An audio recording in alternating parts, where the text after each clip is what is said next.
Mon général, merci pour votre propos liminaire. J'ajouterais, vous avez parlé du maillage territorial de la gendarmerie, mais la maille n'est pas que géographique. Dans cette logique de service public, il y a aussi la proximité humaine. Concrètement, il n'y a pas des milliers de services de l'État qui peuvent se targuer d'avoir cette maille géographique. Et également le contact quotidien avec les élus locaux. Un commandant de brigade qui ne voit jamais les maires de son ressort et ne discute jamais avec eux, ça n'existe pas. Et je pense que c'est un atout précieux sur lequel il faut énormément appuyer et qu'il faut savoir conserver. Sur la problématique qui nous intéresse aujourd'hui, moi j'ai une question en particulier, une préoccupation en particulier sur la résilience en termes de cybersécurité de nos territoires. Avec ma collègue Anne Le Henanf, on a fait un rapport sur les défis de la cyberdéfense et on a identifié en fait une très grande disparité entre collectivités territoriales de différentes tailles et leurs établissements publics en ce qui concerne la cybersécurité. Globalement, les plus petits sont un petit peu plus exposés parce qu'ils ne se rendent pas compte qu'ils peuvent être cibles et n'ont pas forcément les moyens, en tout cas n'engagent pas les moyens pour se mettre à un niveau minimum.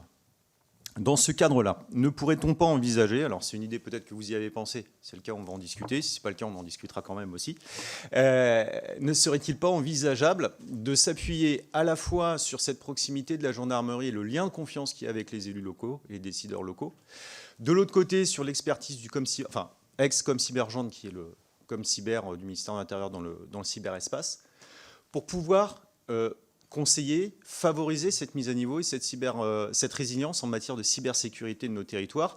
Et pourquoi pas, le truchement ne pourrait-il pas être la réserve opérationnelle de la gendarmerie nationale, notamment en musclant les effectifs cyber de la réserve.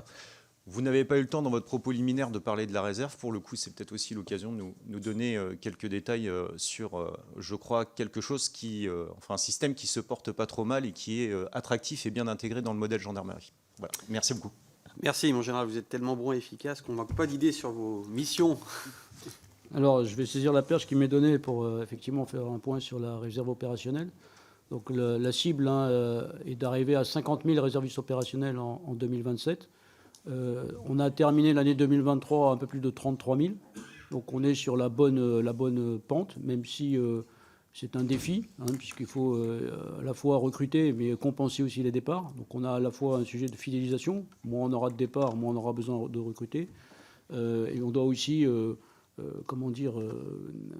avoir un équilibre entre les anciens de la maison, qui continuent à servir, et les jeunes qu'on fait venir du monde civil. Aujourd'hui, le ratio, il est à peu près un quart d'anciens gendarmes et 3/4 venant directement du civil, ce qui nous paraît bien, de manière à ne pas être dans une espèce d'endogamie, avec des gens certes expérimentés, mais aussi un peu trop anciens. Donc la montée en puissance de la réserve, elle est en cours.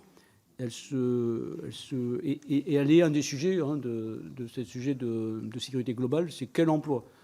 La réserve, on en a fait un emploi de proximité. Et c'est la force de la réserve de gendarmerie, c'est qu'on est employé près de chez soi, dans sa brigade parfois, ou dans celle d'à côté, et pour un emploi un peu à la carte, c'est-à-dire pour une journée, pour 2 journées. Mais comment on peut passer aussi dans un emploi plus en unité constituée, c'est par exemple l'exemple pour les Jeux Olympiques et Paralympiques, de pouvoir projeter des détachements de réservistes au complet pour plusieurs jours sur assez loin de chez eux. C'est ce qu'on fait aussi dans le cadre du traité de Sandhurst avec les Britanniques pour lutter contre les trafics d'êtres humains dans le nord de la France, avec les flux migratoires extrêmement importants qui cherchent à passer au Royaume-Uni. Donc, au-delà de ces évolutions, vous évoquiez, pour revenir à votre question plus précisément sur la cybersécurité, alors, le recours à des réservistes en la matière se fait déjà, mais de manière ponctuelle, en fonction évidemment des compétences des intéressés. Localement. La contribution dans les territoires de la gendarmerie au renforcement de la cybersécurité, c'est déjà aussi quelque chose qui est développé avec des diagnostics cyber qui peuvent être faits dans les territoires au profit de l'ensemble des acteurs. Alors qu'il s'agisse des collectivités territoriales, mais aussi, tout le monde est visé. Ça peut être des PME, ça peut être des associations, des clubs de sport. Maintenant, ça touche tout le monde et à des niveaux y compris des structures assez petites. Ça peut être même un boulanger qui est attaqué avec des ransomware pour des montants assez réduits. Donc tout ce travail de sensibilisation, il est fait à travers les diagnostics cyber qui sont proposés par l'ensemble des unités de gendarmerie. Et on a au sein des unités alors il y a le haut du spectre, si vous voulez, ce qu'on appelle les NTEC, spécialistes en lutte contre la cybercriminalité, mais dans les brigades territoriales, on avait développé aussi un réseau de CNTEC, donc c'est le niveau d'en dessous, de correspondants NTEC pour pouvoir appuyer l'ensemble des acteurs qui le demandent. Ce travail-là, on ne peut pas le faire tout seul, il doit se faire aussi en liaison avec ce que fait l'ANSSI de son côté, ce que font aussi les régions avec la capacité de développer un maillage territorial d'entreprises permettant d'établir aussi ces diagnostics et surtout de rétablir les systèmes une fois qu'ils ont été attaqués. C'est aujourd'hui un peu la fragilité dans nos territoires, c'est de disposer d'un maillage d'entreprises suffisamment robuste et, je dirais, certifié d'une certaine façon pour pouvoir intervenir de manière efficace en titre préventif et ensuite en remédiation.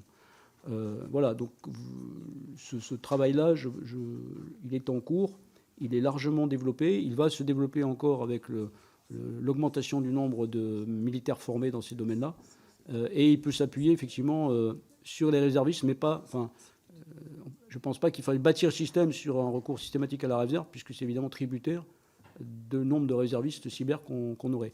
On a un réseau de réservistes cyber qu'on anime également en contributeur en termes de réflexion sur la façon dont on doit faire évoluer nos dispositifs.